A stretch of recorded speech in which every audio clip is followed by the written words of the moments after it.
అట్లా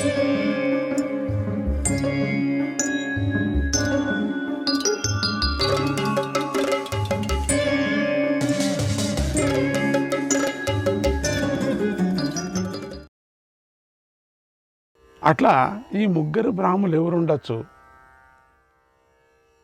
మూటలంతా పెద్ద పెద్ద మూటలు కట్టుకున్నారు. అన్ని బియ్యము, బ్యాళ్ళు, మిరపకాయలు, పచ్చిమిరపకాయ, ఎండిన మిరపకాయ, చింతపండు, ఉప్పు అన్నీ ఎక్కడో వెళ్ళి వచ్చినట్టుగా ఏదో వేషం అదే కదా.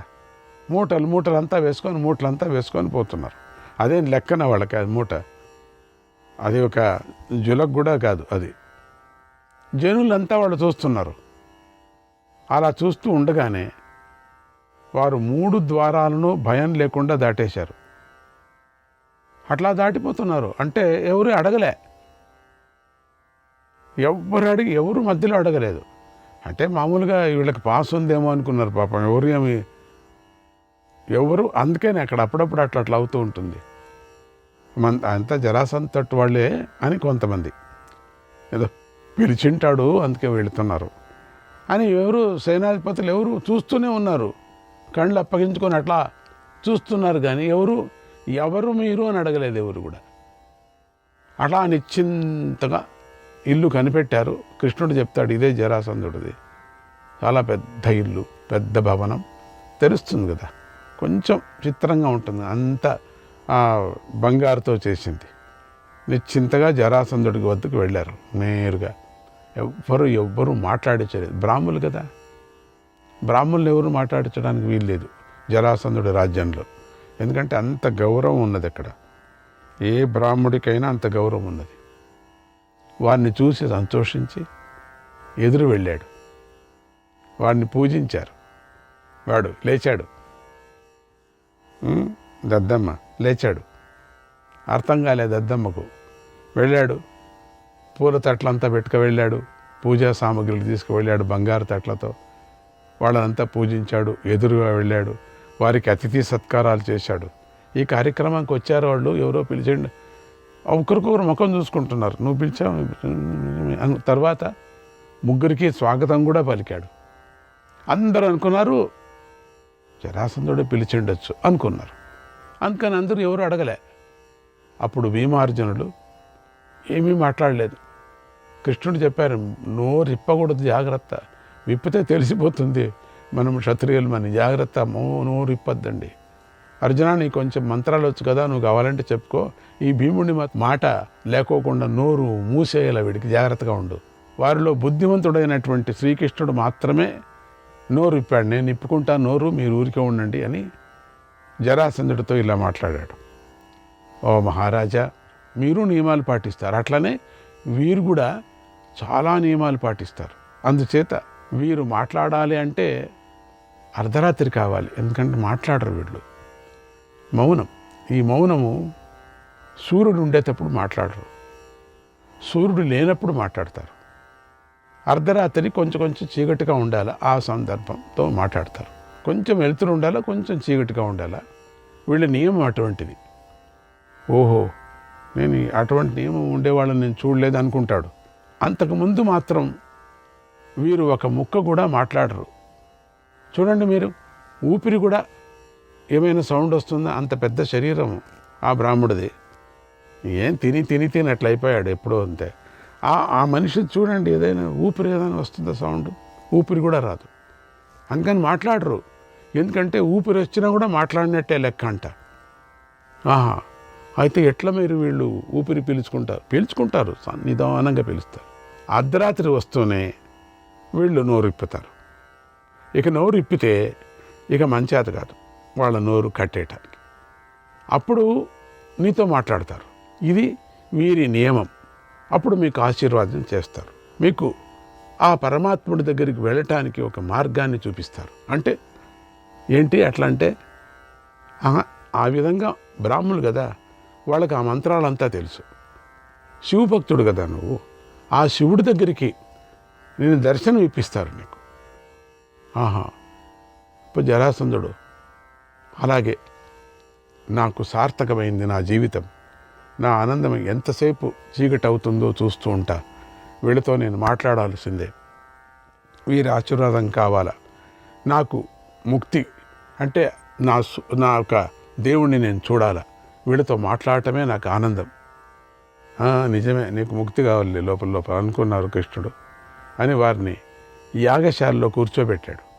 మీరు ఇక్కడ కూర్చోండి, మాట్లాడుకోకుండా కూర్చోండి. ఎట్లా మాట్లాడరు కదా, మీరు కూర్చోండి.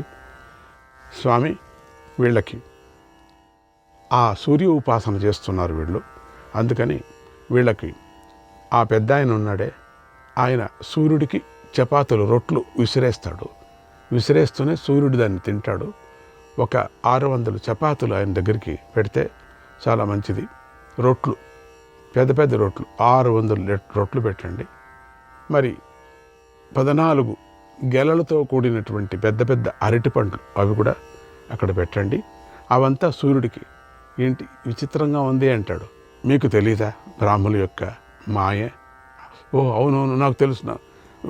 మామూలుగా జనం ఏదంటే ఏదైనా ఒక కొత్త వస్తువు వస్తుంది అనుకోండి, కొత్త వస్తువు వస్తే నేను చెప్తూ ఉంటాను, ఆ కొత్త వస్తువు వచ్చినప్పుడు వాడికి అది తెలుసు, వాడి దగ్గర వెళ్ళి నువ్వు నేర్చుకో పర్వాలేదు అంటే వీడికి నామర్ద, వాడి దగ్గర ఏం నేర్చుకోవటం అని. ఇంక నేను చెప్పానని ఒక మొగం మాటకి వెళ్ళి ఇది చెప్పండి అని అడుగుతాడు. అయితే వాడు ఇప్పుడు ఇంతేనే నాకు తెలుసులే అంటాడు. మళ్ళీ తెలీదు. ఎందుకంటే నాకు తెలియదు అంటే అవమానం కదా.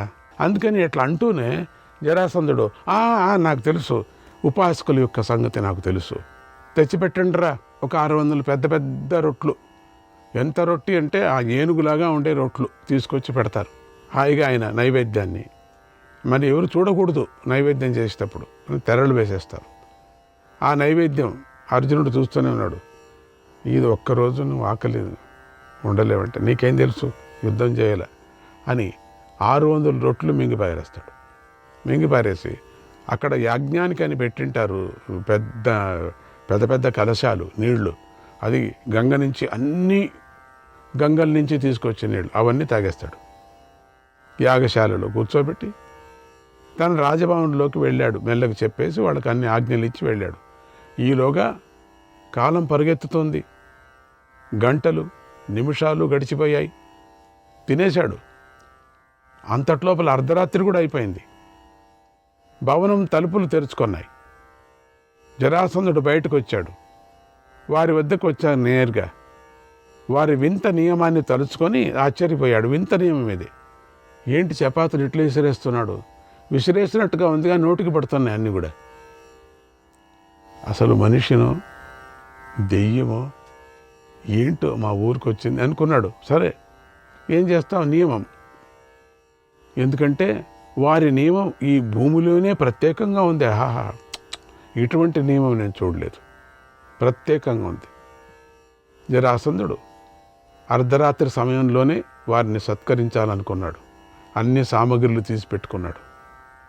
వారి వేషాలను చూసి ఆశ్చర్యపోతూ వారిని సమీపించాడు.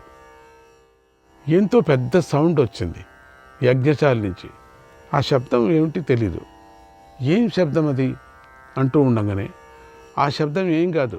అర్జునుడు చెప్తున్నాడు, ఇప్పుడు వద్దయ్యా నా మాట ఏనయ్యా అని.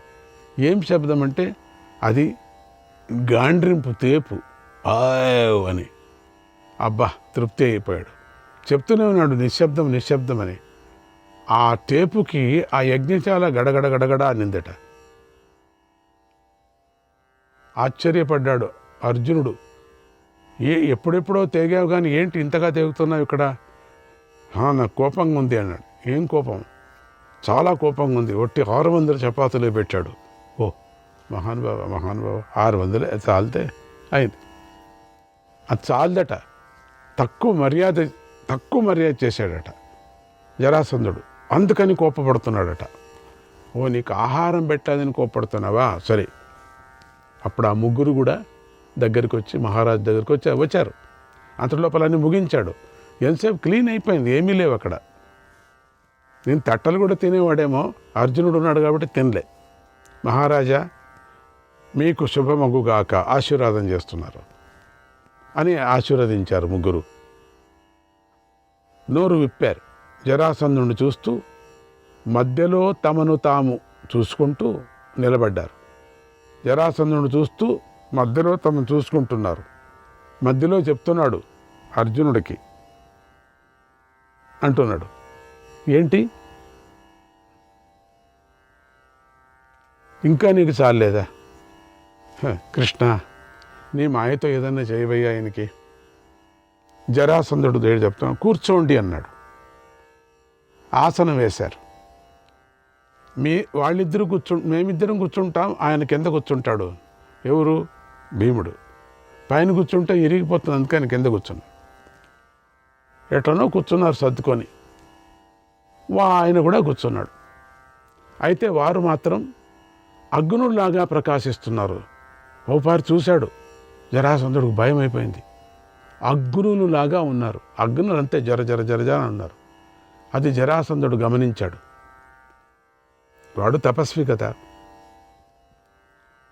చూశాడు వారి వేషభూషణాలు ఒక రకంగా ఉన్నాయి, వారి ఆచరణ మరొక రకంగా. ఏమిటి ఆచరణ? నువ్వు 600 తినటం ఏమిటి రొట్లు? ఆచరణ ఏంటి? ఆచరణ బ్రాహ్మణులు అంటారు. యజ్ఞశాలలో పెట్టి నీళ్ళన్నీ తాగాడట. ఏంటయ్యా అది? నీళ్లు, పాలు అక్కడ ఉండినంతా తాగేశాడు. ఈ మరొక రకంగా ఉంది చూస్తే వీళ్ళది. వీళ్ళేమి రాక్షసులో లేక మనుషులో లేక ఈ దేవగంధర్వులో ఎవరుండొచ్చు? అతను సూర్యులో చంద్రులో ఎవరి వీళ్ళు? వీరి ఆచరణ విచిత్రంగా ఉంది. ఇటువంటి బ్రాహ్మణులు నేను చూడలేదబ్బా ప్రపంచంలో. వారి ఆచరణ విపరీతంగా ఉంది. జరాసంధుడు అదంతా గమనించాడు పూర్తిగా. విపరీతమైన కోపం వచ్చేసించాడు. అప్పుడు వచ్చింది వాడి కోపం. వారిని నిందిస్తూ ఇలా అన్నాడు, ఛీ, ఎవర్రా మీరు? ఓ బ్రాహ్మణులారా, స్నాతక వ్రతాన్ని ఆచరించే బ్రాహ్మణులు మీరు. సమావర్తము మొదలైనటువంటి కర్మలు చేయకుండా మాలలు ధరించారు మీరు. అక్కడుండే చందనమంతా పూసుకున్నారు మీరు. ఏం పట్టింది మీకు?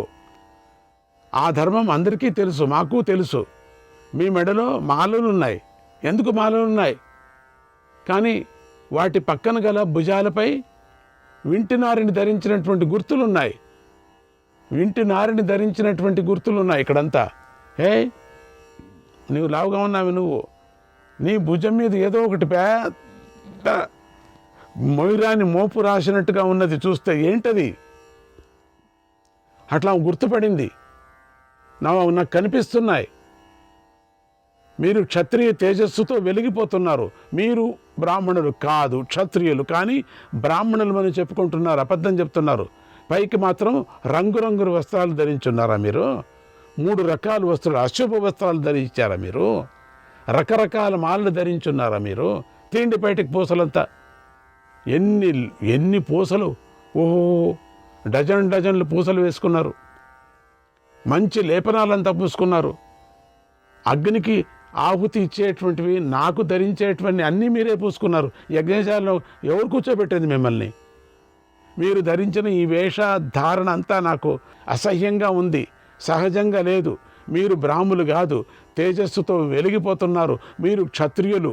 మిమ్మల్ని చూస్తే విచిత్రంగా ఉంది. నిజం చెప్పండి, మీరెవరు అని విపరీతమైన కోపం పడుతున్నాడు. రాజులైన వారికి నిజం చెప్పటమే అందంగా ఉంటుంది.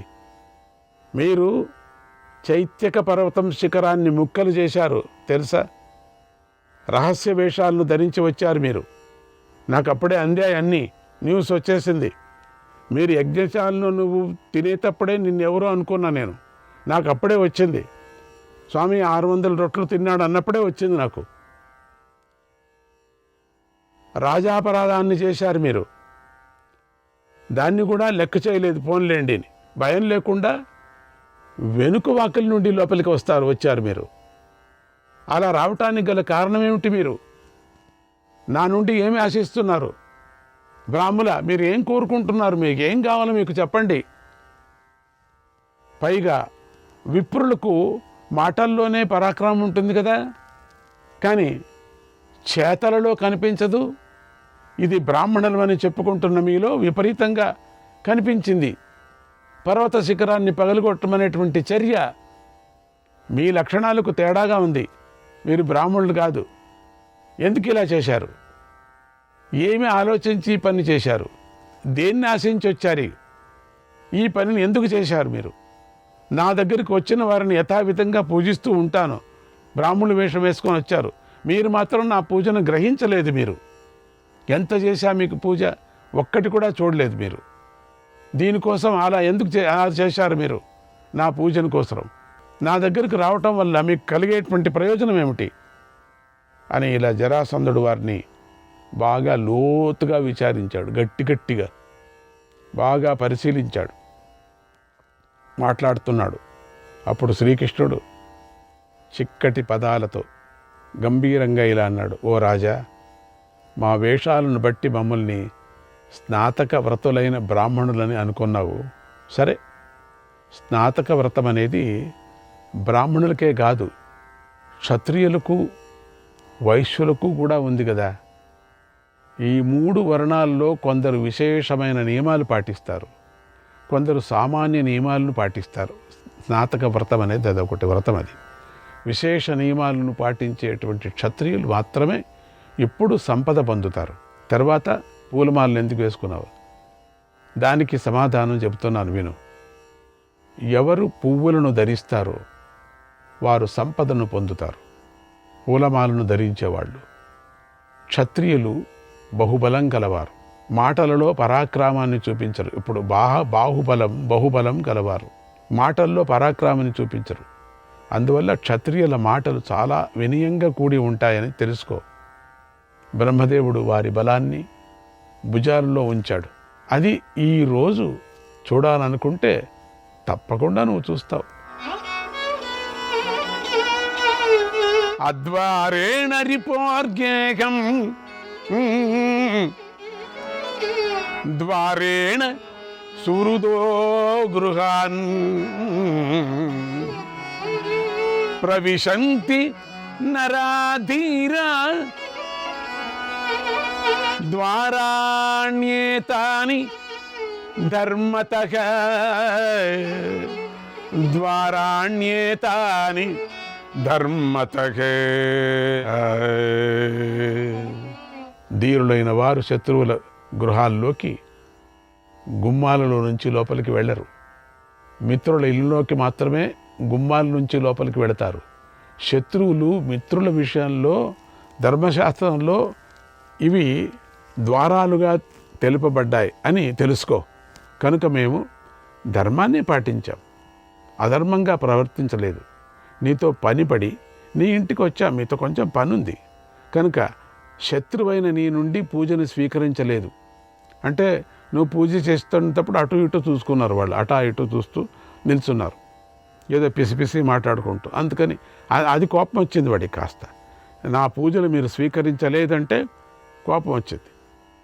వేషాలు వేసుకొని రావటం, వేషానికి విరుద్ధంగా విపరీతమైన పనులు చేయటం, వెనుక నుండి నీ ఇంట్లోకి రావటం, నీ పూజను గ్రహించకుండా ఉండటాన్ని బట్టి తెలుసుకో, మా శత్రువు నువ్వే.